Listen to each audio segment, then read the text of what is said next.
Om Ajnana-timirandasya Jnananjana Salakaya Chakshurunmilitam Yena Tasmai Shri Gurave Namaha Ajnulambita Bhujo Anagavadatu Sankirtanai Kapitaro Kamalaya Vishwambaro Dvijavaro Yugadharma Palo Vande Jagat Priyakaro Karunavatararo Vande Shri Krishna Chaitanya Nityananda Sahodito Gurudaya Pushpavanto Chitra Sandotamuno Vandeham Shri Ramakrishna Abhaya Charano Sago Sukado Paramanando Sundaro Subala Priyo He Krishna Karuna Sindhu Dinabandhu Jagatpate Gopisha Gopika Kanta Radhakanta Namostute Tapta Kanchana Gaurangi Radhe Vrindavaneshwari Vrishabhanu Sute Devi Pranamami Haripriye Shri Gauri Vaishnava Guru Parampara ki Jai Bhakti Vinod Parivar ki Jai Jagannath Swami ki Jai, Gaur Bhaktivinoda ki Jai, Gaur Premanande. Good evening, everyone. Maharaj didn't come? Tulnanda Maharaj? Resting, okay. Tulnanda Maharaj ki Jai. Resting ki Jai.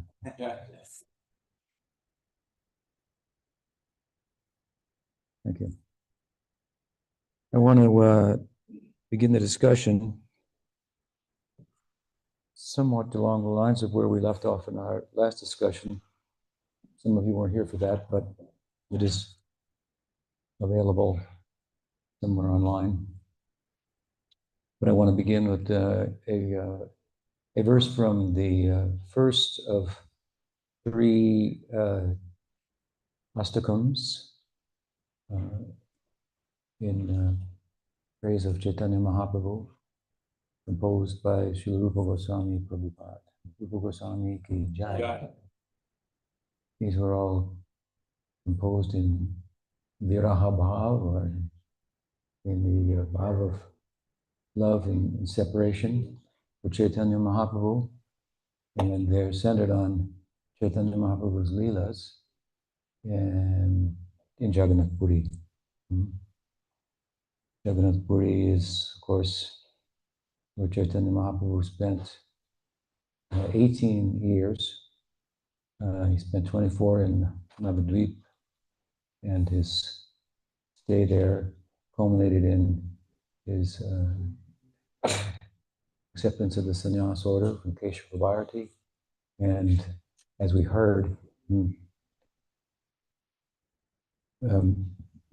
the wisdom of his mother, took him to Jagannath Puri,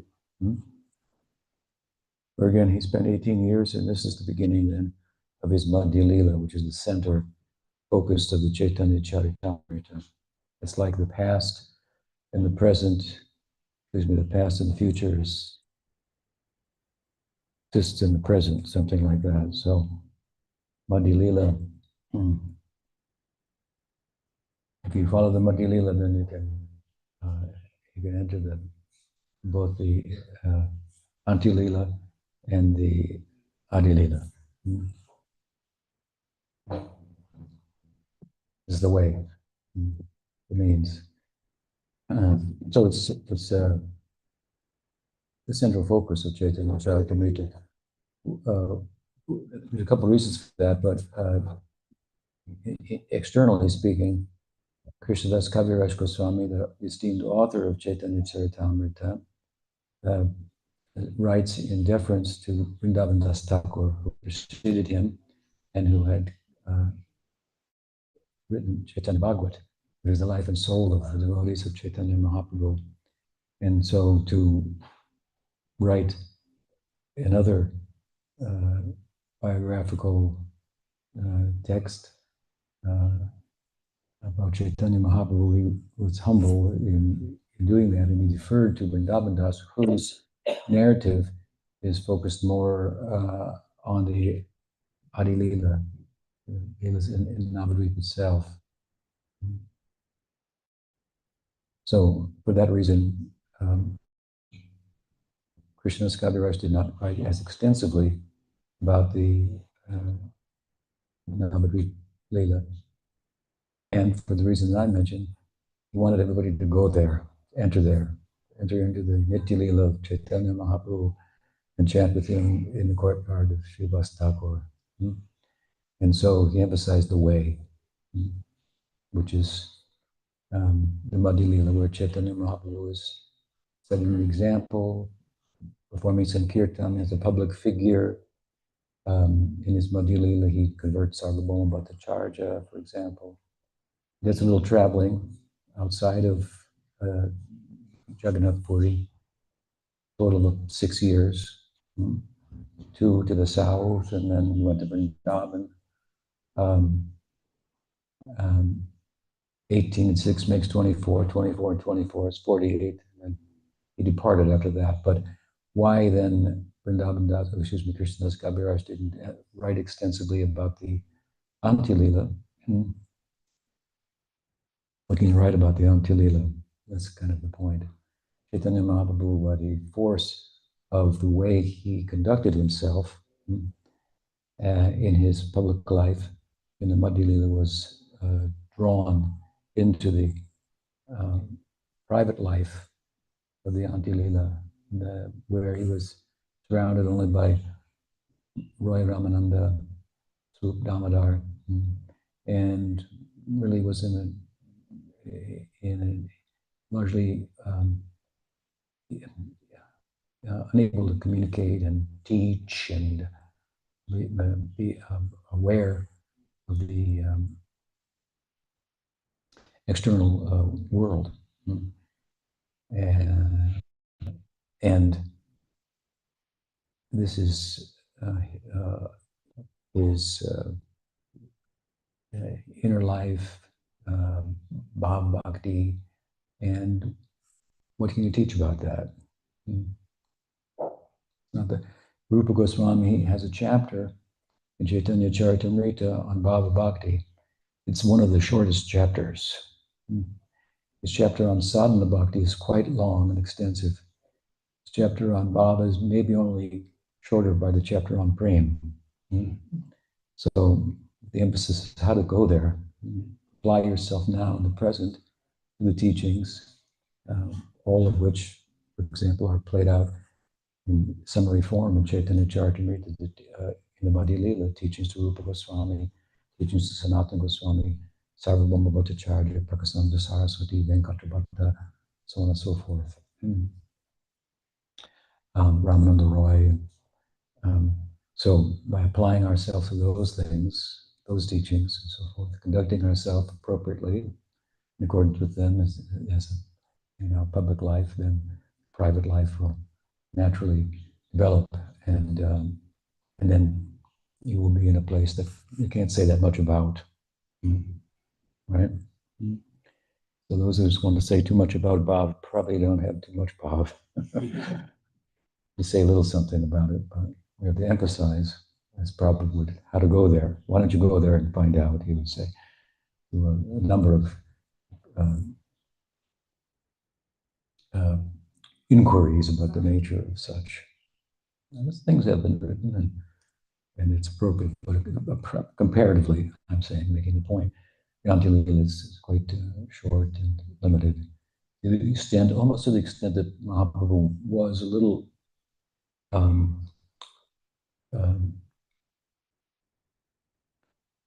aware of the external world. He's written about that.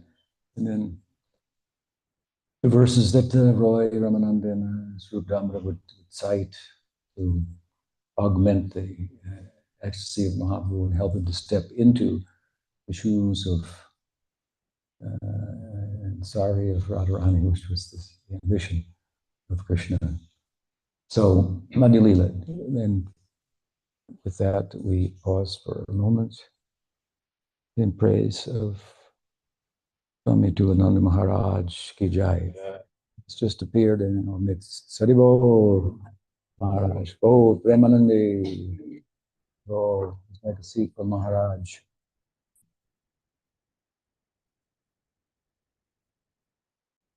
Hmm.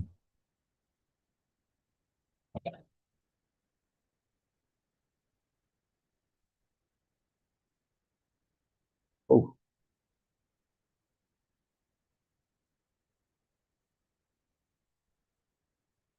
we didn't know you were going to come. We thought we were going to rest, so we'll have a better arrangement for you tomorrow. All right. Why don't you bring the chair up here? Yeah. Thank you.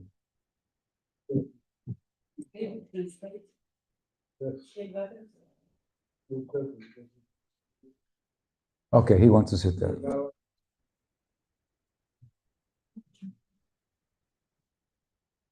Oh, okay. Okay. That's better. Yeah, better chair. Camisa es mejor. Otra camisa. Chair, not camisa, chair. Chair. There you go. Jai Maharaj. So, in this way, we are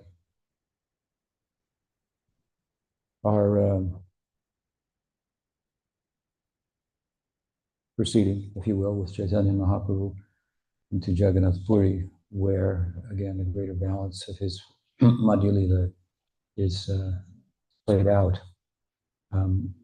And so, I want to cite this verse, this beautiful verse of Rupa Goswami's from the first of his three, as I mentioned, Astakams in praise of Chaitanya Mahaprabhu. It says, Hare Krishneti Uchai Spurita Rasana Nama Ganana.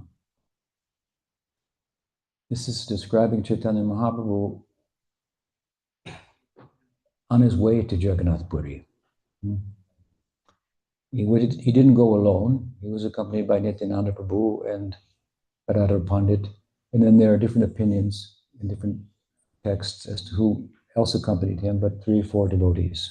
But those two, for sure. They stopped in a couple of notable places along the way. For example, they stopped at Chirchor Gopinath in Ramona, the famous deity of Madhavendra Puri, and Sakshi Gopal. And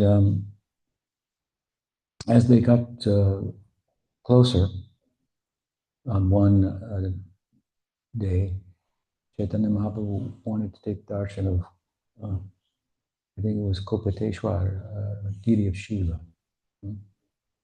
And he separated himself from the other devotees. Nityananda Prabhu was assisting him, and he assisted him by way of what? Mahaprabhu traveled with a danda and a kamandalu, water pot, and a change of garments. And it's apparent from this verse that those items were attended to by his entourage. Nityananda Prabhu in particular, we know on this occasion, he was carrying the danda of Chaitanya Mahaprabhu, and he broke it and threw 3 places and threw it in a river. Mahaprabhu was a little externally disturbed by that and expressed that, and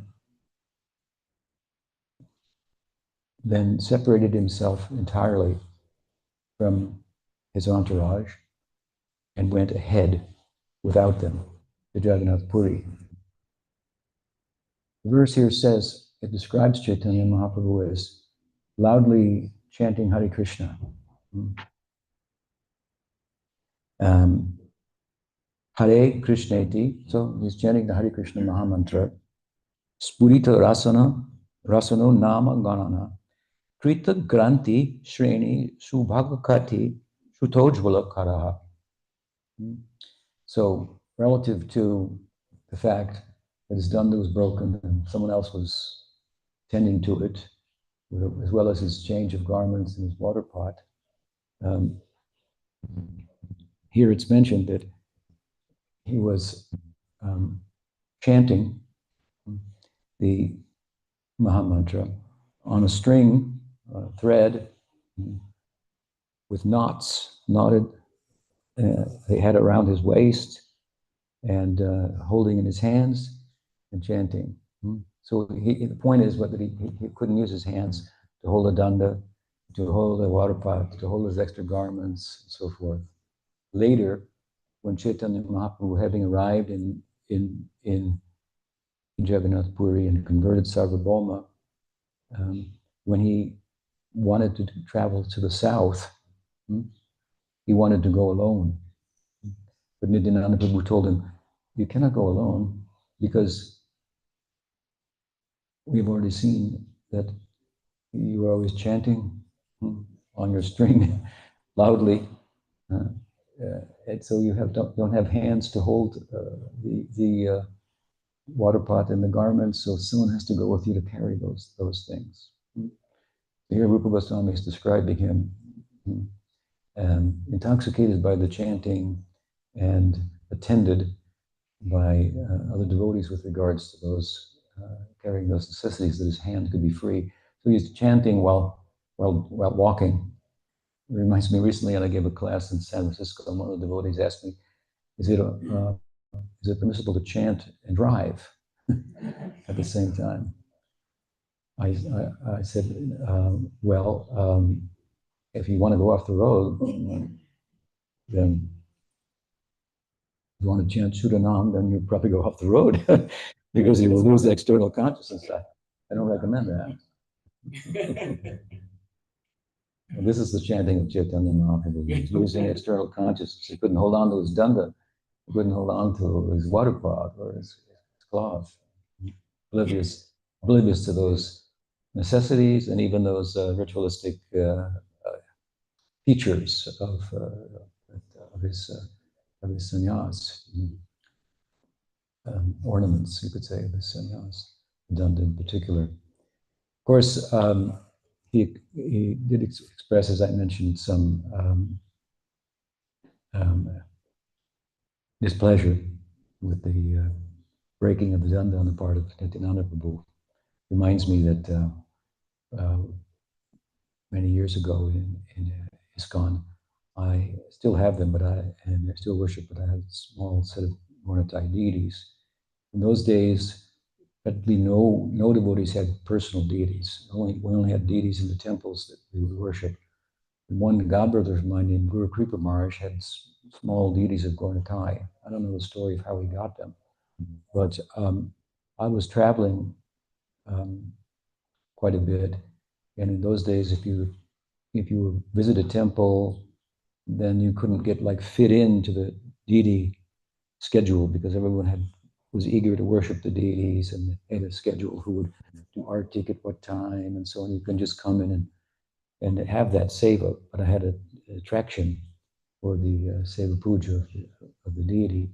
So I wrote to Prabhupada and explained my problem and asked if I could have a small set of Gornatai deities that I could take with me. So he wrote me back and said, yes, keep them in the box, worship them in the morning, then put them back in the box, go and preach all day, then come back, make them up the next morning, and so forth. So myself and Guru Kripa, I think we were the only people that Guru Kripa Maharaj had deities. And he,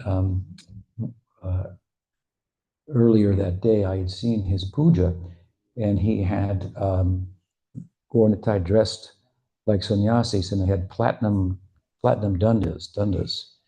He used to raise a lot of money for Prabhupada's projects, and then he spent a lot of money on his deities. So he had these platinum dandas and very opulent, arrangement. But I'd never seen Gornatai dressed like sannyasis before. So I asked Prabhupada about it. I didn't say so-and-so did, but maybe I did, but I said, what's the story on that, Prabhupada? How do we think about that? And Prabhupada said, oh no, we don't devotees, don't Chaitanya Mahaprabhu. we don't like to think of him as a sannyasi. Therefore, Nityananda Prabhu broke his danda. So Prabhupada had just got transported into like Navadvip Bhav. Right? Navadvip, obviously they don't like to think of Chaitanya Mahaprabhu as a sannyasi because this creates some Aishvarya and some distance between them and him. He has to sit up here. It's miserable sitting up there, I can tell you, compared to sitting down there. Right? So I'm alone up here. Right? So it creates some distance, some Aishvarya. In Navadvip, there's no Aishvarya. He's not Sri Krishna Chaitanya, which is a big, big name. Sri Krishna Chaitanya. He's Nimai Pandit, right?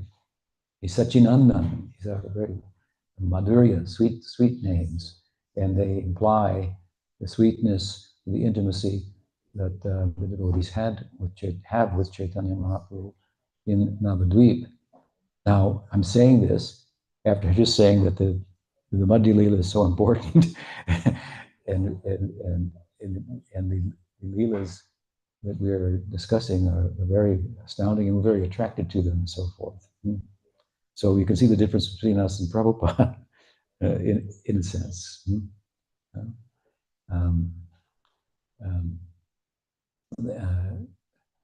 We are very interested in Sri Krishna Chaitanya because that's how we learn about Nimai Pandit. That's how we learn about Satyananda. That's how we find out how to enter into that intimacy of the Navadvip Leela, which is synonymous with, or it parallels the Braja Leela of Krishna compared to his Mathura Leela or his Dwarka Leela. In his Mathura Leela, he's teaching and he's a prince, and at one point, obviously, in Kurukshetra, he speaks Bhagavad Gita and teaches about Dharma and so on and so forth. And in Vrindavan, he's just herding cows, right? So there's a parallel. But again, the Madhya Leela is very important for us. Because it teaches us how to enter into that intimate ideal. And as I said earlier, perform kirtan in the house of Srivas Thakur with Chaitanya Mahaprabhu, with Nimai Pandit. So Chaitanya Mahaprabhu separated himself from the group.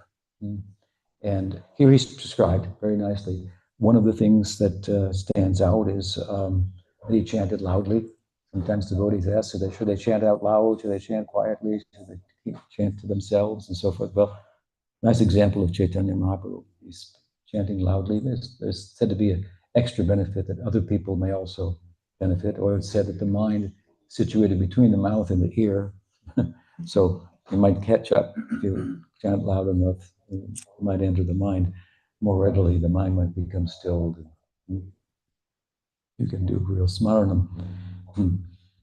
But aside from the fact that he's chanting Hare Krishna loudly, it's the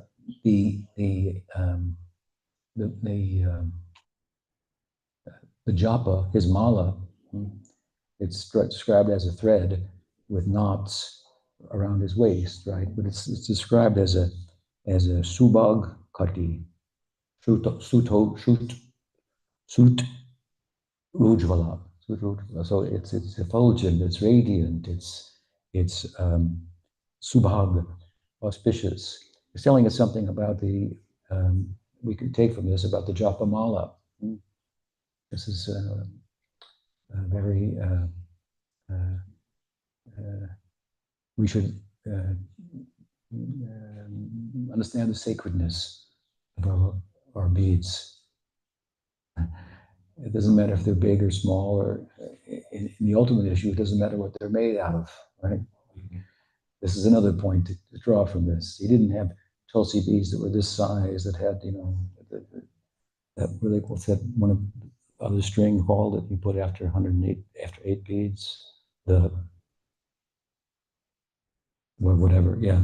Or so you can see the devotees get concerned about that. At least I remember when we were young, they just had a big beads, they had to be tulsi beads, or go to Vrindavan and was buying a new set of beads and so forth. And you go to one mat and they said, "What is that? That is not the right color bead bag." This kind of thing.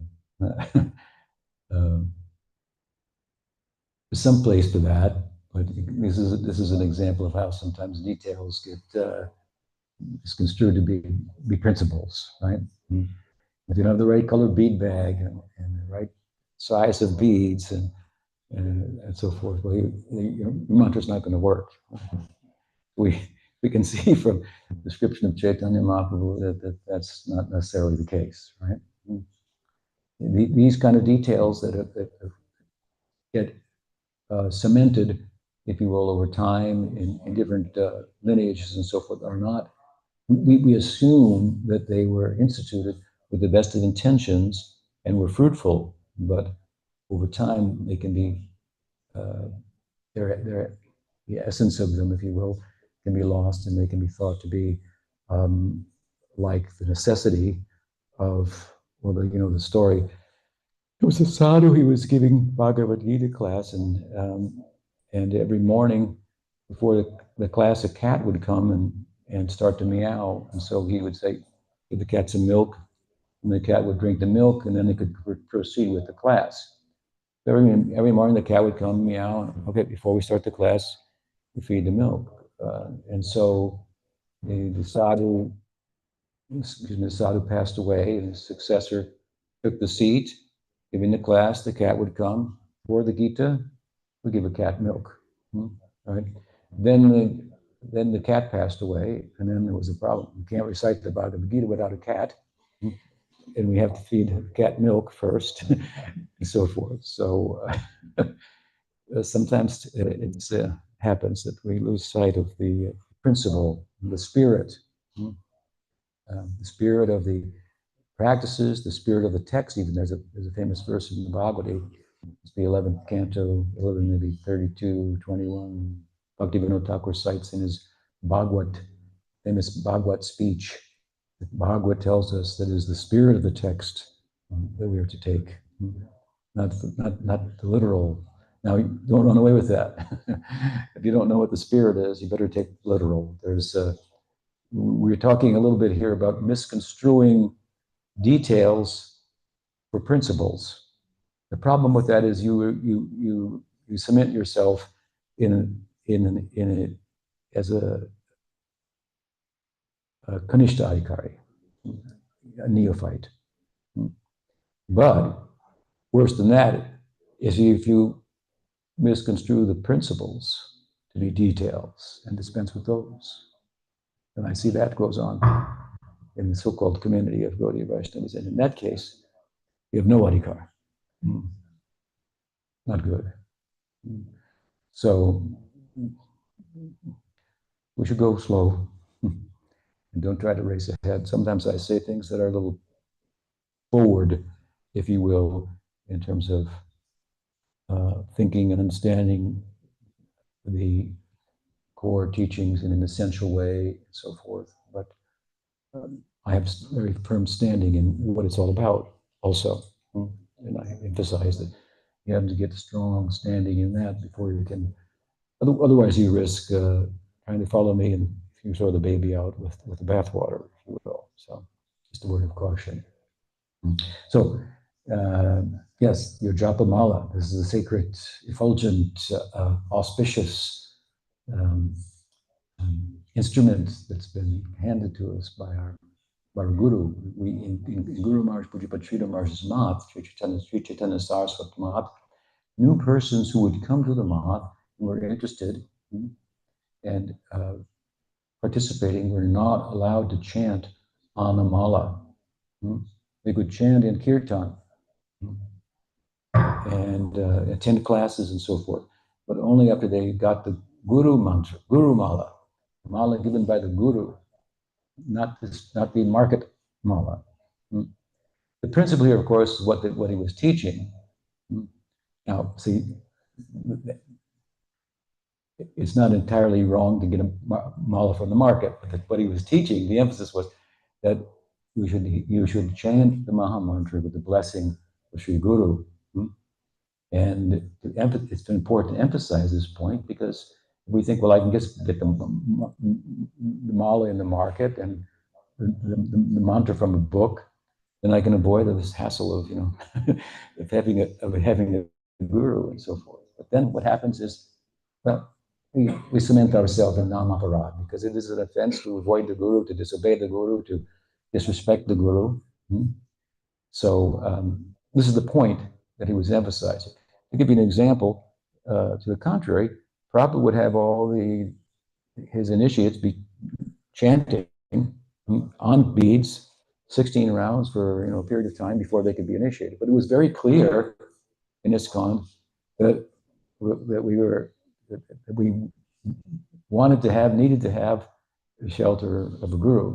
That was in place. That's the point to put in place. And how, with what detail you put that in place, well, that depends on the wisdom, the insight, time and circumstances that the charge is presented with. So here we learned something about that. Mahaprabhu chanted on a string. So don't get too worried if somebody tells you you got wrong color bead bag or your beads are too big or too small. You can go, thank you, Maharaj, Hare Krishna. Yes, yes, yes. Okay. And then what he says, Vishalaksho Dirga Garala Jugala Kilanchito Buja. So beyond the fact that he was ostensibly holding the thread around his waist with one hand, left hand, and then chanting on the knots. And Hare Krishna, Krishna Krishna, Hare Hare, Hare Ram, Ram Ram, Hare.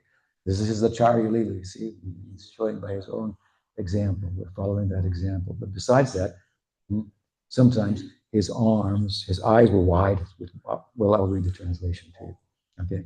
When, oh when, this is the last line of the verse, but when, oh when, Rupa prays, in Viraha Bhav, in separation, when, oh when, will Sri Chaitanya again come before my eyes, his tongue trembling as he loudly chants Hare Krishna, holding in his hand a sacred, radiant, knotted sutra thread wrapped around his waist, wide-eyed, his long limbs playfully extend down to his knees.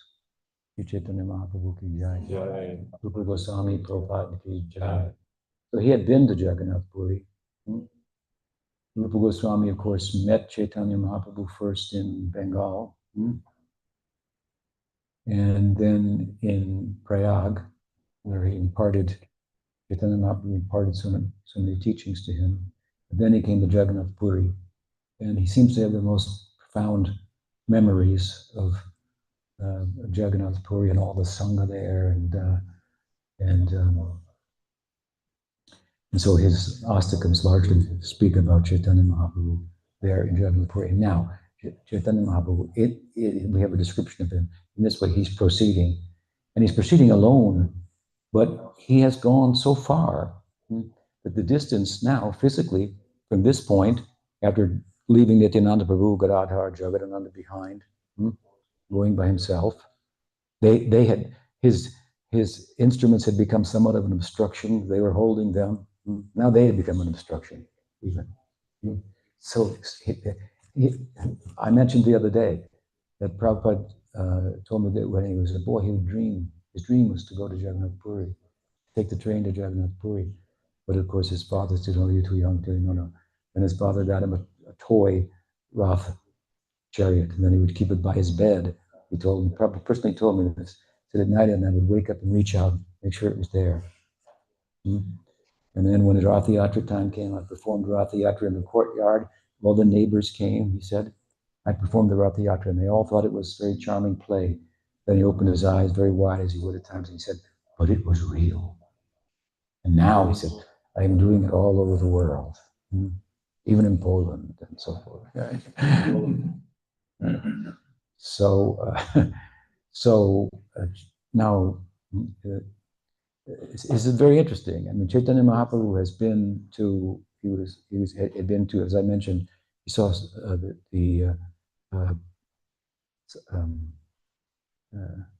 Sakshi Gopal, the witness.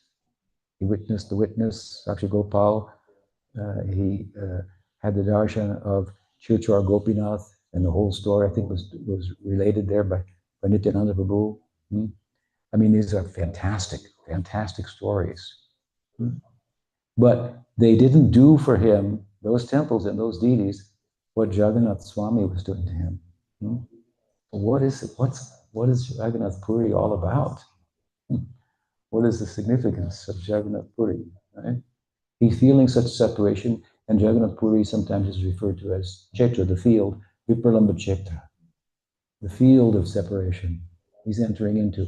Now he's left the devotees behind, he's going by himself, and he gets the darshan of the chakra. There's a 2,000-pound chakra, asta, datta, 8 metals, that if you just see the chakra or the flag on top, then it's equivalent to have had the darshan of Jagannath Swami. This is the biggest temple in Southeast Asia, in the subcontinent, in Bharat.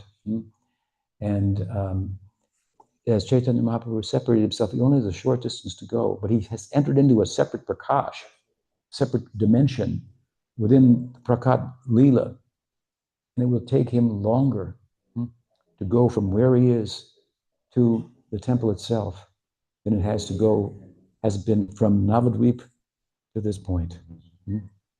It's Yugaitam. What is it? Yugaitam, Nishena, Chakshusha Pravesaitam. Sunaitam Jagatsarvam, Govinda Vidahename. He's moving with great separation, and a moment seems like a yuga. And of course, he's walking, but he's falling. He's paying obeisances by way of just uncontrollably falling and getting up. And he can't see in front of him because he's weeping as he approaches the temple of Jagannath. So what is the significance of the Jagannath temple and Jagannath Puri to Chaitanya Mahaprabhu in comparison to so many other deities? We have to get to the bottom of this, right? So we should segue from this point into some history about Jagannath Puri, Jagannath Temple, the deity of Jagannath, the story. Who is Jagannath? Of course, there are different opinions, but from the Puranas, I believe there's a narrative in the Skanda Purana and a couple of other Puranas as well about the genesis, if you will, of the temple and the deity of Jagannath. It's said that there was a king named Indradyumna, and he was very pious and a devotee, he and his wife. And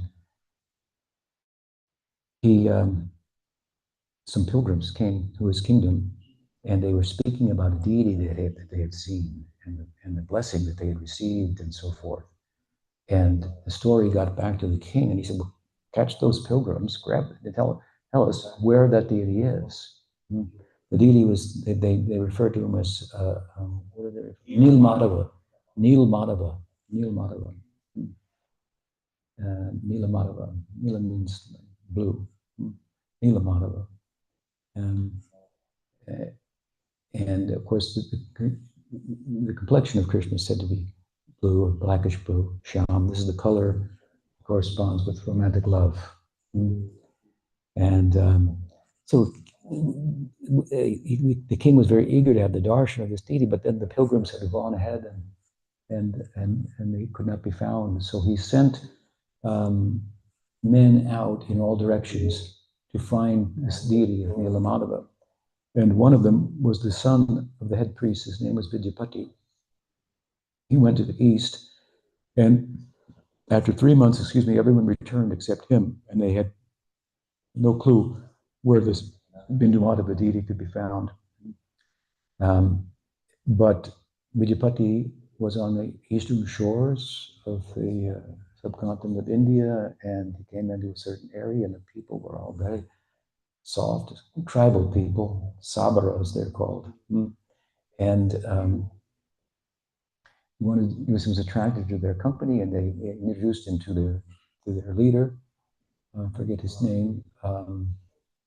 Anyway, and he hosted him. He's a Brahmin. He was being hosted by these like tribal people, if you will. But he was hosted in the house for some time, and his daughter became attracted to Vidyapati, and they married. And every day, the head of the community who was hosting him would go into the forest and do some worship and come back. And he would come back, and there was this, his person was just so attractive to be around, and it was this very auspicious, sweet aroma, scent on his body. And so the king became, the Vijayapati became more and more curious. Where is he going every day? And his daughter said, well, he worships the deity in the forest. And so what's the name of that deity? His name is Nilamadava. So now Vijayapati had realized that he had come to the place of Nilamadava. So he wanted to see the deity, but the king or the leader of the Sabars would not take anybody there from outside.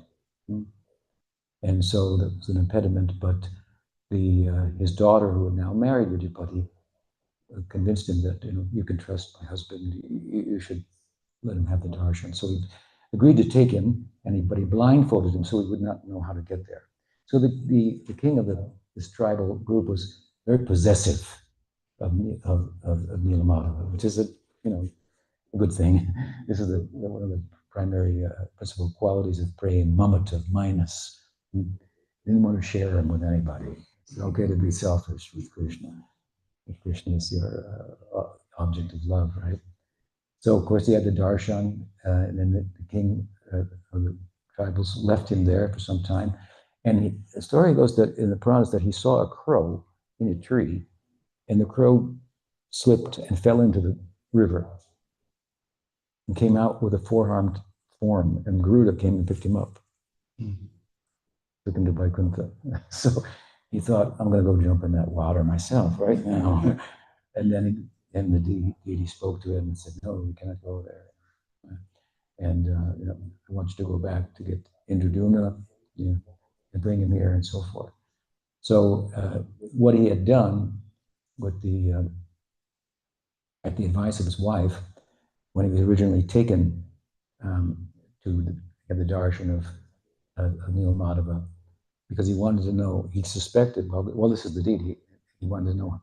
He was going to go blindfolded, but he wanted to know how to get there, because ultimately he did want to bring King Indradumna. So he took some mustard seeds in his hand and he dropped them as he went along the way so that they would grow and the path would be known and so forth. So meanwhile, Nilamadava then spoke to the king of the tribals as well and said, I want to give my darshan to Indradumna and make it available to more widely. And this is hard for him to deal with, but of course he couldn't disobey Nilamadava. And eventually then Indradumna came. But when he came, they followed the path, but the deity was no longer there. Then they didn't know what to do, so he surrounded the whole community and didn't want to let anybody out, wanted to interrogate everybody and find out where the deity was. But then from the sky, the oracle came and spoke to the king and said, build me a temple, and you will not see me in this form, but I will come in another form. Look for a log floating in the river, and a red log, and it will have the marks of Vishnu on it, and from that you can carve 3 deities and my chakra, my Sudarshan chakra. So then they waited for some time for that. They kept looking for the log. And of course, one day it was found, and they had to have someone to carve the log. They had someone to carry the log, and he brought all the king's horses, and all the king's men couldn't lift the log out of the river again, or whatever. So they got a directive from within, from Nilamadava, find Vijayapati and his wife and his father-in-law, bring them here. They will be able to bring me out. So they brought them, they were able to carry the log out. And then the deity said to Indradumna that, and the Vijayapati had a Brahmin wife and then he had a tribal wife. He said, from the Brahmin wife, the descendants will be the pujaris. And from your tribal wife, the descendants will be my cooks. Divided the service up between these two communities. And then they had to find a someone who carves, a sculptor or whatever. Right? And of course, he appeared on the scene and said, "I need complete silence and solitude to manifest the deity. It'll take me 21 days. Don't disturb me until then." But as time went on, the king's wife was concerned that we don't want to disturb him, but we got to feed him. We got to give him water or food. And the fact that he's not asking for that is indicative of the fact that there's something wrong. Something has gone wrong, and we can't just wait 21 days. He could be dying in there. Maybe the log fell on him, and so forth. So, of course, that was 14 days. The king acquiesced to his queen's concerns and opened the door, and the carver disappeared, and the deities seemed unfinished, right? And this is Jagannath, Balaram, Subhadra, and the Sudarshan chakras. They appear. The king, meanwhile, of course, while he was waiting for the log, it took a long time. He built the temple on Blue Hill as a foundation. Nilachala, Achala means a hill. Nilgiri, Giri means hill, the Blue Hill. The temple's built on that, the Jagannath Puri temple. And so the deity was moved in the temple, and along with the Jagannath temple, then a temple was built for his wife, Gundicha, also, for one Leela, one festival. There are 12 festivals a year, one for every month.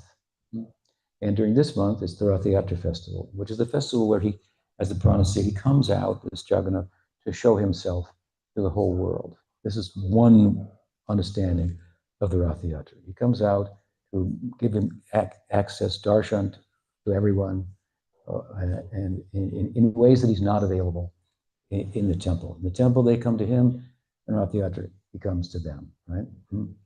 And people offer food along the way on the streets and so on and so forth. So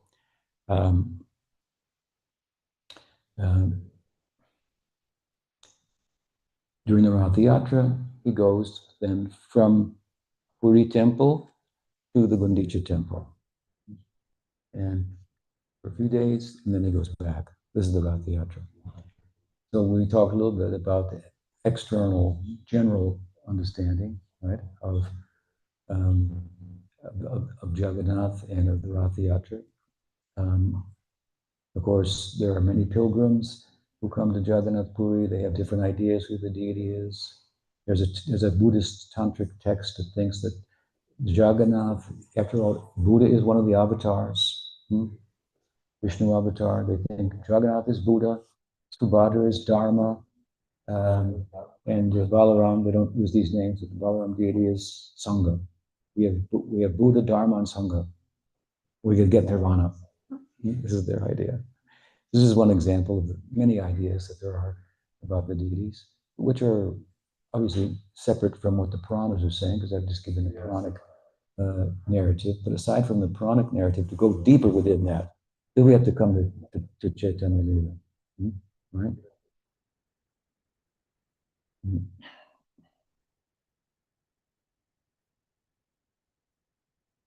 And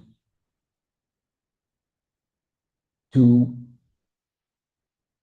get an understanding of who the deities are from the Gaudiya point of view, we will go to Brihad Bhagavatamrita. This is not different from the Puranic point of view, but it takes us deeper within. And at the end of the first canto of Brihad Bhagavatamrita, Narad has arrived in Dwaraka, and he's looking for the devotees who have the most mercy. If this is at the end of the chapter, of course, Sanatana Goswami underscores the fact that this is a relative idea, who has the most mercy. Actually, everyone has the full mercy of Bhagavan. But in this world, for the sake of sadhana, everyone will feel theirs is best, and they should be encouraged, they can be texted, encourage it, and so on and so forth. There may be some objectivity to it, but subjectivity rules ultimately. So it's relative. And this is after Narad has been going to Prahlad to Hanuman to the Pandavas and so on and so forth. He finally gets to Dwarka and the Yadus, and then he starts talking to the queens, Satyabhama and Rukmini, and they telling their own misfortune and what is the fortune in contrast to them of the gopis, the intimacy with which they can associate with Krishna. And and and they're expressing the fact that he's with us. Yeah, he's here. He spent a short time there in the village, right? And he's married to us. He wasn't married to anyone there. He lives with us here. We're his queens, and he's the prince. He's been here for considerably longer time than he spent physically in Vrindavan. But we know he's not fully here because at night, when he dreams, he calls out Radharani's name, Subal's name, Nanda, all the Brajbasis, gopis in particular. So we're only living with the shadow of him, actually, because the person is where his mind is. Where our mind is, where our heart is, that's where we are. Maybe physically in one place, but wherever our heart is, that's where we are. Krishna is more present in Vrindavan in his physical absence than he is present in Dwarka in his physical presence. Because his heart and mind are in Vrindavan. And this, of course, is what really comes out in his whole Ratha Yatra Leela. But in the end of Brihad Bhagavatamrita, when Nard is hearing this narrative, then a Brajbasi, who's a Brajbasi who lives in Dwarka with them? Rohini, Balaram's mother. So she now she's hearing that there's some talk about Vrindavan on the part of those who've never been there, but they've heard about it, the queens, they know about it. So now she starts to speak about it, and she's been there. She's from there. She's a Brajbasi. Speaking of the virtues of the nature, the measure of the love for Krishna, the intimacy and so forth. And ultimately she passes out. And meanwhile, Krishna starts to hear this, what's going on. And then he sees the condition of Rohini, and he starts to experience an intense, inflamed sattvika bhavs. So, for example, in Rupa Goswami's Bhakti Rasamrita Sindhu, he speaks about sattvika bhavas, means involuntary ecstasies, tears pouring out, limbs trembling, fainting, choking of the voice, perspiring, and so forth. The idea is as bhava, is spiritual ecstasy, love, rides on the pran, context, the different elements of the body, fire element, water element, earth element. It causes these different fire element, water element, tears come, perspiration comes, fire element, the body changes colors and so forth. So these are all examples of sattvika bhavas. All of the examples, because Rupa Goswami say that this is such and such sattvika bhav, tears, and here's an example. Here's an example of body changing color. Here's one, and here's an example. I mean, all the examples are in the Leelas, like the Prakat Leela, the Braj Leela, for example. They're not in the lives of sadhakas. That doesn't mean sadhakas don't have sattvika bhavas. They'll have first, what is the term? A shadow, abhas, sattvika bhav abhas.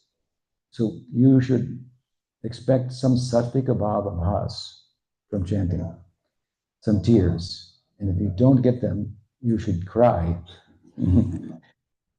But you cannot cry by chanting, that your hairs are not standing on end a little bit. These sattvika bhavs, 1, 2, in not abhas, but actual sattvika bhavs, they can be controlled. If it intensifies, 3 will come forward, and it becomes from smoking to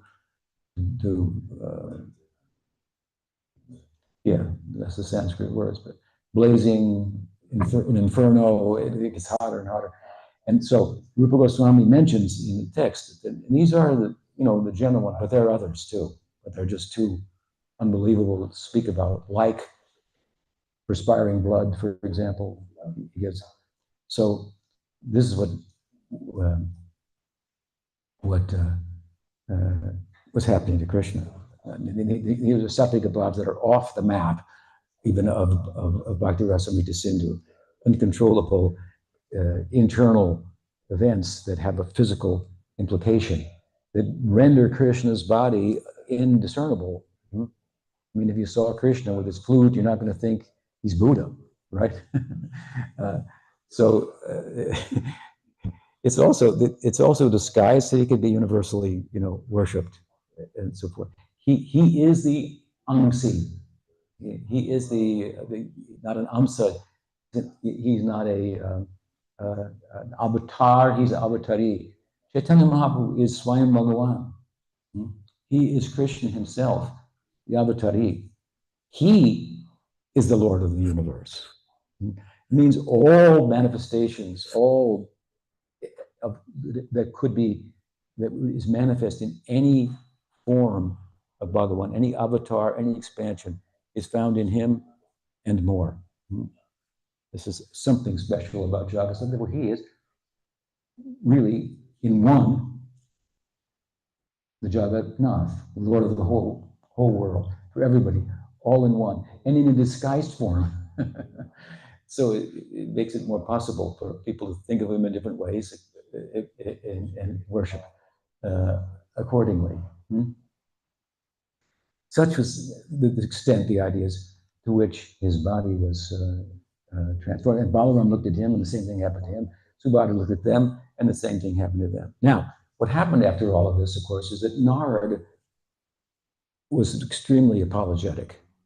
He said, I have created a huge disturbance here in Dwarka.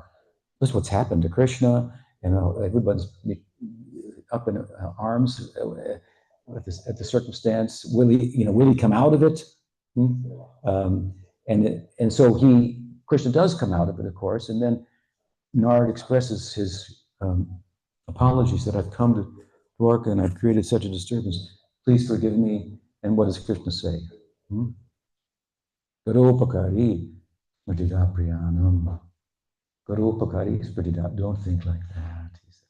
Garopakari Smritida Priyanam. This is the Mahavakya of the first canto of the Brihad Bhagavatamrita. Garopakari. The Upakari, Garupakari, the deepest, the best friend, the best helper. Garupakari Smritida Priyanam is the one who reminds Smriti, reminds one of his dearmost. Garupakari Smritida. You have reminded me of the gopis. And gopis means all of Vrindavan. That's what it means. This is a point that's, of course, often missed. We'll come to this, but I'll skip ahead just for a moment. In the middle of the Rath Yatra, when Mahaprabhu is chanting, he gets transported to Kurukshetra. And in verses from the 82nd chapter of the Bhagavatam, he speaks, the gopis respond, and so forth. The gopis respond there, and of course they express their love for him. Krishna expresses his love for them, and they tell him that we cannot stay here in Kurukshetra with you. We want you in Vrindavan, and so on and so forth. It's very deep, very beautiful. The gopis are speaking, and Sanatana Goswami says, someone may wonder, what about the gopas? He says, this is not only about gopis. The gopis are speaking on behalf of all the sentiments of Braj, the Dasya, the Sakya, the Vatsalya. They're speaking on behalf of all of them. It's a composite, he's saying. You can't have Gopi Bhav of Gaudiya persuasion without Sakya Bhav, without Vatsalya Bhav, without the Dasya Bhav. Vrindavan is, they want the whole of it. See, they cannot have Krishna's Parakiya in Dwarka, and they can't have it with Devaki and Vasudeva. They need Nanda, Yasoda. They need to be kind of unknowing about it. They need Krishna's friends. They need the Jamuna. They need all these things. Gopis are speaking on behalf. Gopis love them all. So when you meet those gopi guys who say, don't think of Krishna as a friend. Don't. They're not gopis. Gopis don't think like that. Gopis don't speak like that. So, so here, very beautiful. After Krishna says, "No, don't think like that, Narad. You've reminded me of Vrindavan, my dearmost gopis and not everybody else there, and this, therefore, you're my best friend. You're my best helper. You couldn't have, no one couldn't have done a better service. This is the best service to remind me of such, fill me with those feelings and so forth. Let me give you a blessing." So Nard says, "Well, I want a blessing." Then it says, "I've been traveling and visiting your devotees everywhere, and everybody says, 'Oh, I'm not the best devotee. Hanuman's the best.' No, Hanuman says, 'I'm not the best devotee. Arjuna is the best devotee.' Arjuna says, 'No, Uddhava is the best devotee.' But what I was looking for who got the most mercy, but what I would like," he said, "is that all of your devotees, regardless of how they love you in Dasya, Vatsalya, Madhurya, so forth, Sakya, that they get your full mercy." And Krishna said, "It is already done. That's already a fact. They may think the way they talk to you, but they all have my full mercy. Their subjective feelings for me. This is what rules. They can see objectively, so and so has more intimacy with me, and think, oh, he's so lucky. They have no envy. Why do they have no envy? Because they're fulfilled. They're completely fulfilled. Right? You can appreciate somebody else's fortune to the extent that you're fulfilled and not lacking. The fact that they can praise, Uddhava can praise the gopis when he comes to Vrindavan and say, "Oh, how they're so fortunate."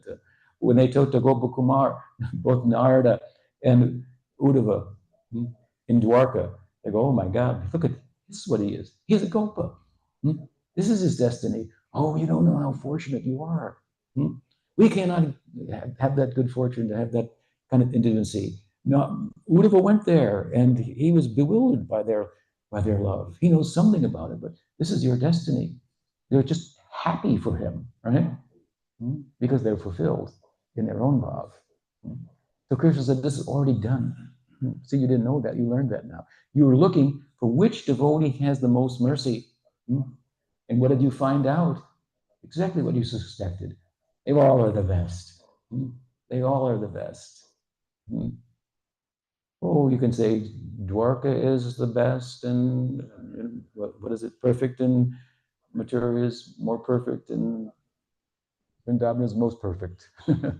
So a little objectivity, and you can make some argument. But the argument is why we make it. See, Sanatana Goswami and Brigad Bhagavatam makes this point at the end of the first canto, and he makes it also in the middle of the second canto as well, in Vaikuntha, when he's speaking about Vaikuntha. And he just underlines and underscores this point. And he goes so far to say also, and it doesn't matter if you're a Nitya Siddha or a Sadhana Siddha.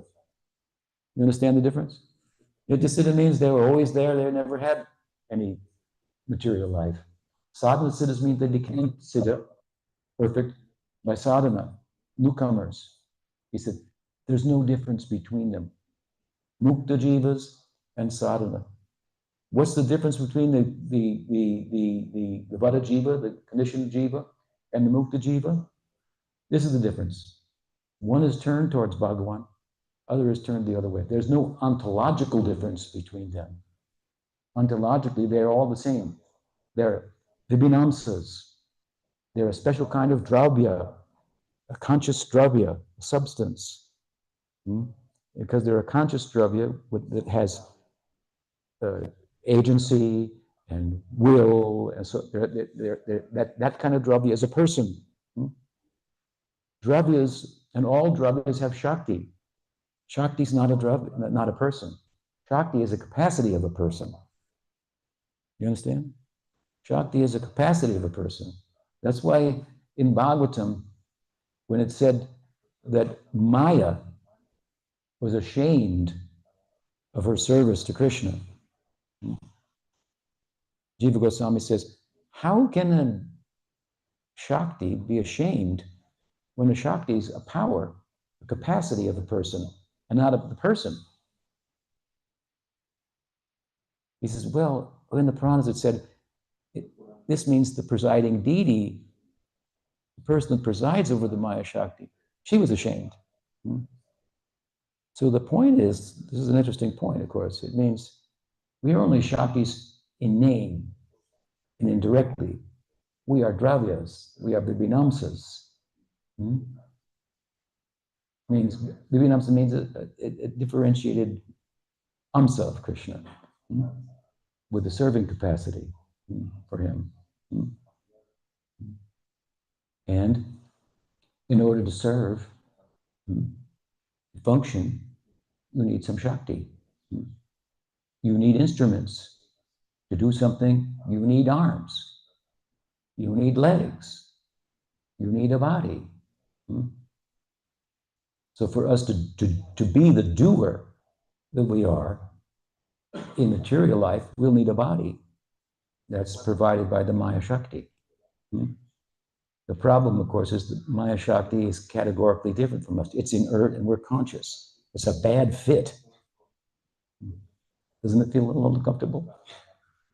It's a little too small, and sometimes it's a little too big, and a little too dumb, and sometimes it's a little too smart. It's just bad. It's not a good fit. It's problematic. We turn it on, and then it functions. We're only indirectly able to function as a doer, as a feeler, because it's going on in the mind, and feelings are going on in the mind. If you don't think about it, you won't feel it. If you really cut off your mind, you won't feel. Pain doesn't happen in the body. Pain happens in the mind. Pain is a qualitative experience, right? It's subjective. Right? Solution to all your problems is it's in the mind. It's only in the mind. Yeah, well, that's a big thing. It's only in your mind. Yeah, I know that's the problem. If it was only in the body, it would be easy to fix comparatively. So to function in terms of our inherent capacity to do, to experience, and to know, we need a body that is inherent to us rather than intrinsic to us rather than extrinsic to us. That's called the spiritual body. That's made out of Krishna's internal energy. And the difference between us and the mukta jivas who have those bodies is that they are not turned away from Bhagavan, and we are. Because we're turned away, that Shakti is not manifest. It's there, but it's unmanifest. That means, you may say, how can the Swarup Shakti be unmanifest in the Jiva and covered by Maya Shakti? What kind of nonsense is that? No. It's not that the Maya Shakti covers the Swarup Shakti. The Swarup Shakti is unmanifest.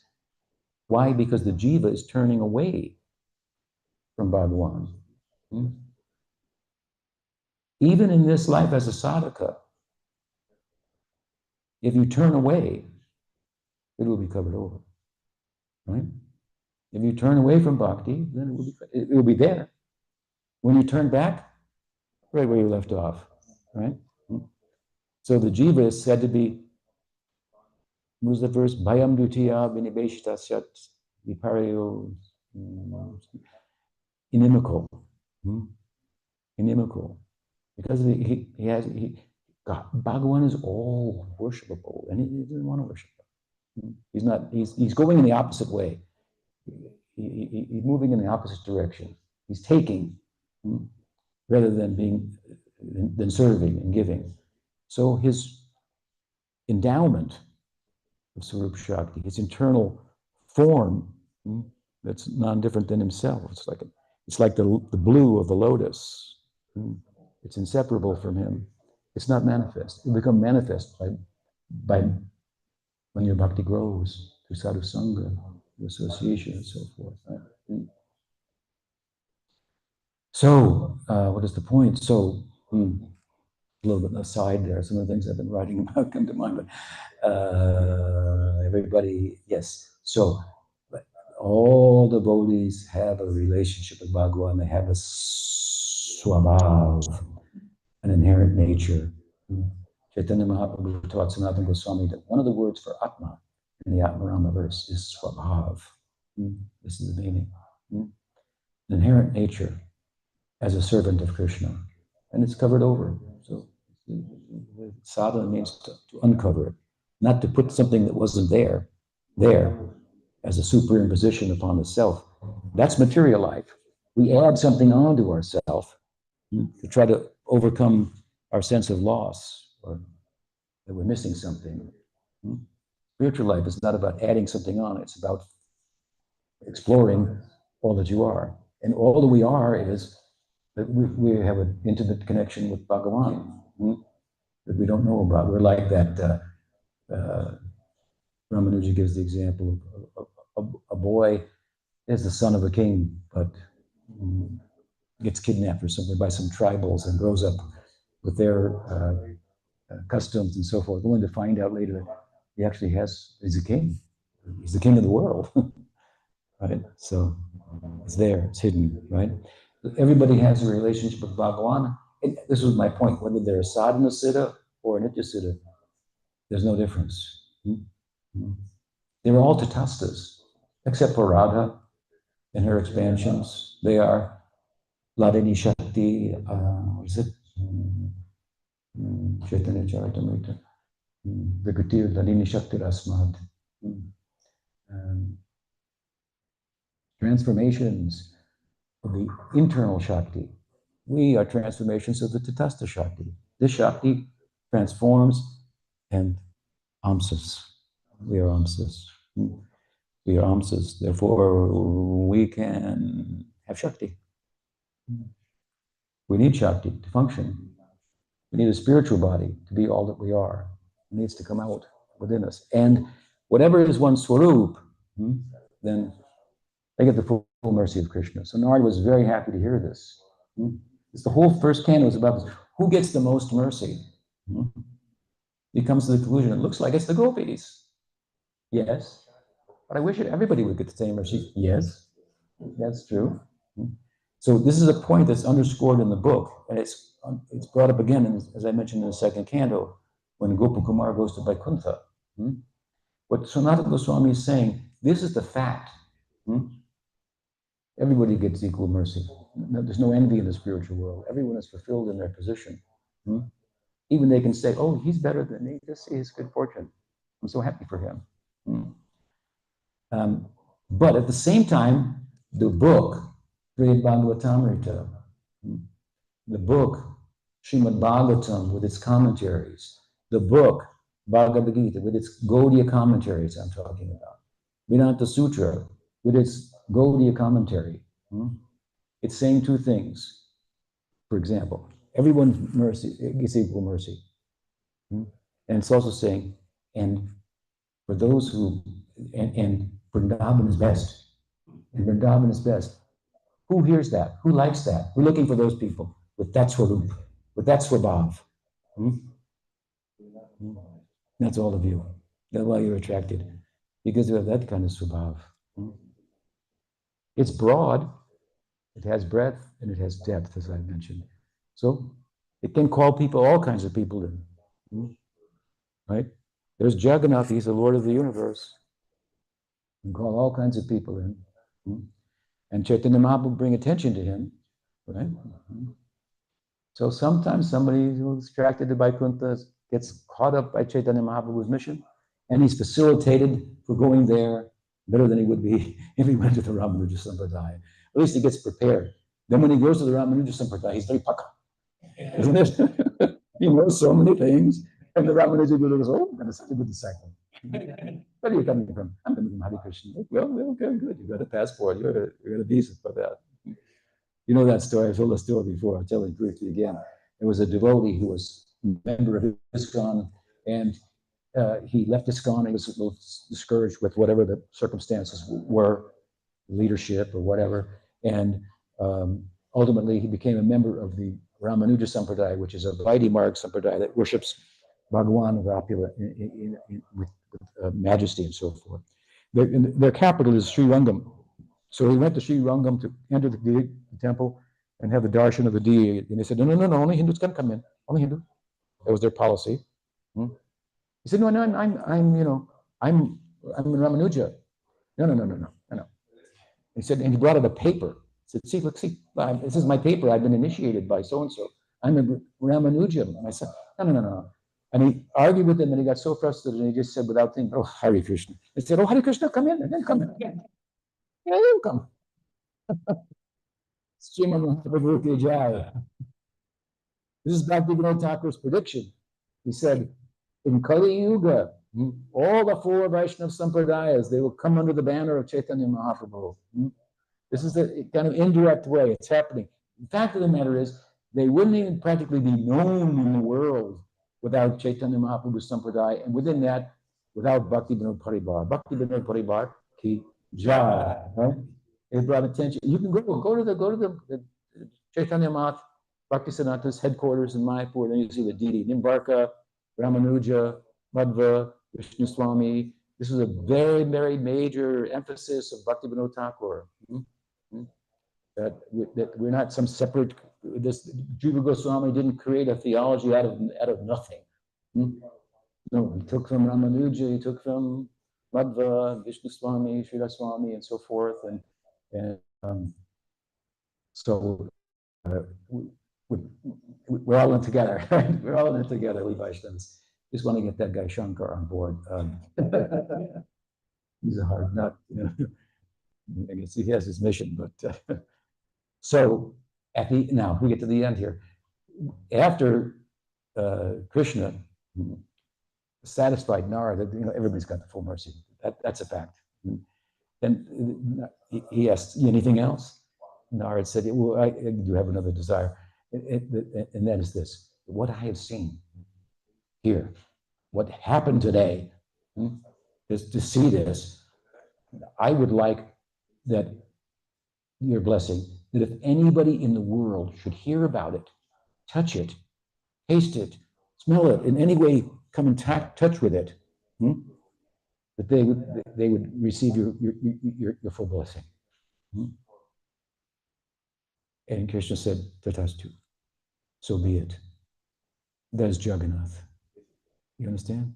So then he manifested in the world with those sattvika bhavas, just like Narada saw him, and then Baladev and Subhadra.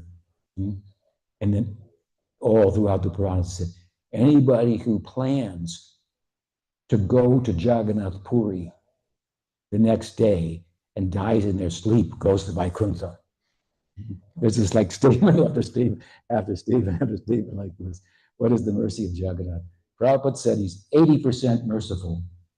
What does it mean? That means, well, Chaitanya Mahaprabhu is 100% because Jagannath doesn't move. And Chaitanya Mahaprabhu is moving. But in Rath Yatra, he moves, right? So that time he's 100% merciful. So you want to go to Rath Yatra and pay attention to Jagannath Swami. Jagannath Swami ki jai. Gaur Bhaktivinoda ki jai. Gaur Premanande. Patitanam Bhavani Vaishnava. Anand Kori Vaishnavrinda ki jai. Gaur Premanande.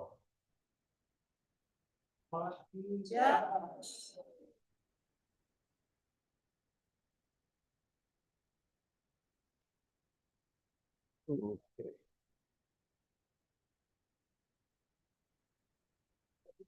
Yes. Okay.